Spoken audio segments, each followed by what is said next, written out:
美國麻省理工學院最新研究指出，目前人工智能技術有能力取代全國近1成2職位，涉及金融、醫療以至專業服務等多個行業。人工智能 AI 發展迅速，早已喺多個行業中應用，由喺餐廳幫忙送餐，到協助警員撰寫事故報告，甚至回收公司都用上 AI 系統，提高分類同處理效率。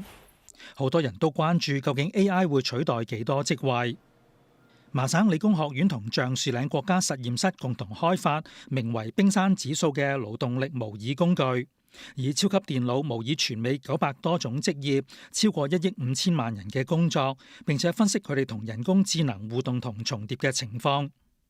結果發現，人工智能目前已經有能力取代勞工市場中大約11.7%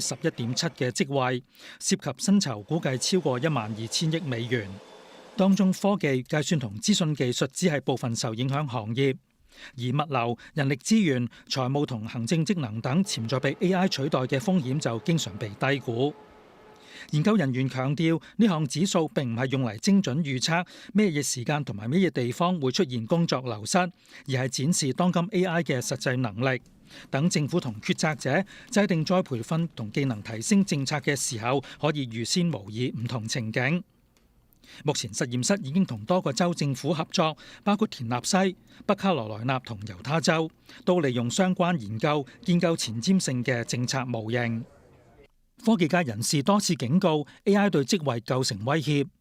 人工智能公司 Anthropic 行政總裁阿莫代伊喺5月嘅時候話 ，AI 可能喺5年內取代1半初級白領職位，批評各國政府低估風險。